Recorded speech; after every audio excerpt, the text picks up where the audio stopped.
रामायण काल का एक ऐसा योद्धा जिसके युद्ध भूमि में कदम रखते ही पांडव भी थर थर कांपने लगे। श्री राम के वंश का योद्धा जिसने स्वयं को कौरवों की तरफ से युद्ध में शामिल किया। तो आखिर कौन है वो योद्धा जिसे देख पांडव भी कांप गए। आज के इस वीडियो में यही सब सच आपके सामने आने वाला है। तो चलिए हम वीडियो शुरू करते हैं और आपसे एक आग्रह करते हैं कि नीचे दिए गए कमेंट बॉक्स में सबसे पहले राधे राधे लिखकर अभी तक आपने हमारे चैनल को सब्सक्राइब नहीं किया है तो प्लीज़ हमारे चैनल को सब्सक्राइब कर बेल आइकन प्रेस कर दीजिए।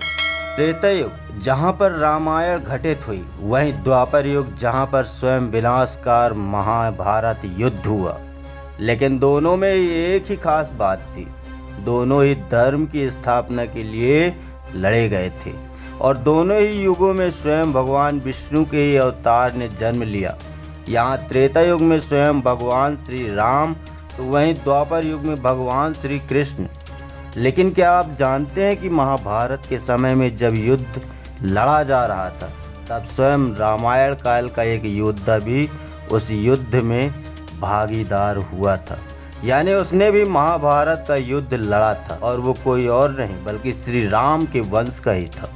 लेकिन एक अलग विडंबना की बात तो ये है कि उसने पांडवों का साथ क्यों नहीं दिया, अपितु उसने कौरवों का साथ दिया। आखिर कौन था वो भगवान श्री राम के वंश का योद्धा जिसने कौरवों का साथ दिया। वो महान योद्धा कोई और नहीं बल्कि स्वयं बृहद्बल था, जो स्वयं श्री राम के ज्येष्ठ पुत्र यानी कुश के वंश में श्री राम से 32वीं पीढ़ी में जन्मे थे। वे स्वयं कौशल साम्राज्य के सबसे प्रतापी सम्राटों में से एक माने जाते थे। इनके पिता का नाम विष्णुदावंत था। कहते हैं जब युधिष्ठिर ने अपना राजसी यज्ञ किया था तब उस समय पूर्व दिशा में अपनी दिग्विजय यात्रा के दौरान भीम ने इन्हें परास्त किया था, जिस वजह से इनके साम्राज्य में पूरी तरह आधिपत्य स्वयं युधिष्ठिर का हो गया, क्योंकि वे चक्रवर्ती सम्राट बन गए थे। लेकिन दुर्योधन और मामा शकुनी के प्रपंच और षड्यंत्र के चलते जब उन्हें वनवास और अज्ञातवास भोगना पड़ा तब बाद में दुर्योधन के वैष्णव यज्ञ के दौरान कर्ण ने अपने दिग्विजय यात्रा के दौरान बृहद्बल को परास्त किया था। क्योंकि वैष्णव यज्ञ के दौरान जब कर्ण ने दिग्विजय यात्रा की तब इन्हें परास्त किया था और इनके साम्राज्य पर अपना आधिपत्य जमा लिया था। कहते हैं भगवान श्री राम की 32वीं पीढ़ी में इनका जन्म हुआ था। अब इसलिए रामायण के उस खास वंशावली को भी जान लेते हैं जहां पर बृहद्बल का जन्म हुआ था और उनके पिता और परदाता इन सभी का नाम जानते हैं। जैसा कि हम सब जानते हैं कि भगवान श्री राम के 2 पुत्र हुए, लव और कुश। वहीं कुश के पुत्र आदिति हुए। आदिति से जन्म हुआ निषद का। निषद के पुत्र का नाम था नल।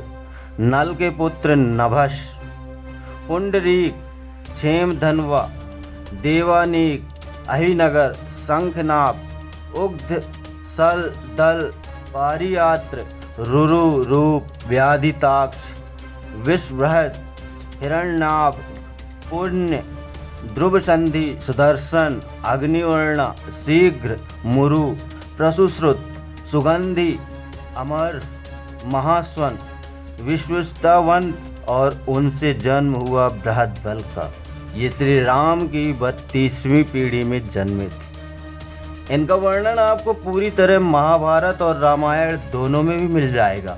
अगर बात करें इनके युद्ध कौशल और उनकी शक्ति की तो ये बेहद ही शक्तिशाली थे। लेकिन अर्जुन के पुत्र महान धनुधारी अभिमन्यु के आगे टिक नहीं पाए और 13वें दिन अभिमन्यु के बाणों से ये आघात होकर वीर गति को प्राप्त हो गए। उस समय जब अभिमन्यु चक्रव्यूह के अंदर प्रवेश कर रहे थे तो स्वयं इन्हीं को ही ये दायित्व दिया गया था कि चक्रव्यूह के बाहर सभी पांडवों का सामना करें। लेकिन उस समय अभिमन्यु बड़ी तीव्र गति से आगे बढ़ते हुए इनका विनाश करते हुए चक्रव्यूह को भेदते चले गए। कहते हैं इनकी मृत्यु के बाद इनके पुत्र बृहत्क्षण ने कौशल राज्य की गद्दी संभाली थी। हालांकि कहीं कहीं ऐसा वर्णन आता है कि महाभारत काल में कौशल प्रदेश इतना शक्तिशाली नहीं था, इसी वजह से 5 भागों में विभाजित हो गया। इन्हीं में से एक दक्षिण कौशल के राजा बृहद्बल थे, जिनकी मृत्यु के पश्चात इनका सारा साम्राज्य स्वयं इनके पुत्र बृहत्क्षण को मिला था। कहते हैं कि बृहद्बल बेहद ही शक्तिशाली और ताकतवर योद्धा, जब तक भीष्म पितामह और द्रोणाचार्य थे और उनके नेतृत्व में इन्होंने सेना में खलबली मचा दी थी। इनको अनेक दिव्य अस्त्रों का ज्ञान प्राप्त था, जिसके वंश में स्वयं प्रभु श्री राम ने जन्म लिया हो। उनकी शक्ति के कारण बृहद्बल ही बेहद शक्तिशाली थे। लेकिन कहते हैं ना कि धर्म के आगे किसी की भी जीत नहीं हो सकती, और इसी कारण इनका भी वध निश्चित था। तो यही थे रामायण काल के वो खास योद्धा जो श्री राम के वंश के होते हुए भी कौरवों का साथ दिया, और अर्जुन के पुत्र अभिमन्यु द्वारा 13वें दिन इनका वध हुआ। आपके इस बारे में क्या विचार हैं, हमें कमेंट के माध्यम से ज़रूर बताएं। और वीडियो अगर अच्छा लगा हो तो वीडियो को लाइक कर, शेयर कर और चैनल को सब्सक्राइब कर जोर से बोले राधे।